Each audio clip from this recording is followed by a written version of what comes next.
Speaking of Metro Manila Film Festival 2018, official entry ang fantasy comedy film na ito na pinagbidahan nina Richard Gutierrez, Jacqueline Jose at Ding Dong Dantes. Kids, camera, action!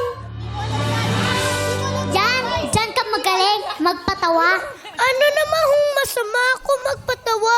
Minsan ay pinapagaan ko lang naman po ang sitwasyon. Bakit? Pinagkakitaan mo ba yung pagpapatawa? Ang hirap sa'yo, ikaw na yung katawa-tawa. Hindi mo pa rin alam, kaya walang sumeseryoso sa'yo.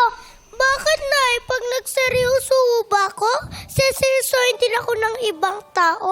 Pag nagseryoso ba ako, mamahalin na rin ako ng mga taong gusto kong mahalin ako? Pag nagseryoso ba ako, mamahalin mo na rin ako, Nay?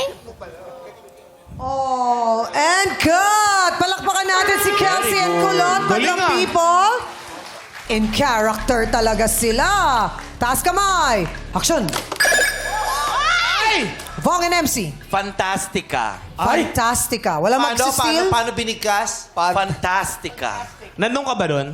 Oh. Kasali ka? Yes. Siya yung pader doon. Wala na magsisteal? Wala magsisteal? Naunahan siya. Naunahan siya. Ay, Kainit po na ba? Pelikula ni Anong title? Fantastica. Bastos ka. Bakit? Bakit? Pelikula ko yan, di ko nasagot. Ang bilis ng pindot niya. Sabi ko, gusto mong huwag masyadong pindutin, ha? Tapos ang pinakamasakit, ako yung bida dyan, hindi nabanggit yung pangalan ko sa clue. Eh kasi nga, mahirap. Tapos yung inacting, eksena ko with Jacqueline Jose. Oo. Oo, Yes. ako si Kelsey. Tapos sabi ni Darren, ganyan ka ba umacting, meme? Sabi ko, tingnan mo, hindi ako na-nominate. Oh, pero malaki naman kinita ng pelikula. Yes, number 1 yan. Hello. Oh, hello. Hello. Hello. Hello. Fantastica. Vice ganda yan, no? Yes. Vice ganda, yeah. Yes, Fantastica is correct. Congratulations, Vong and MC. 1 point.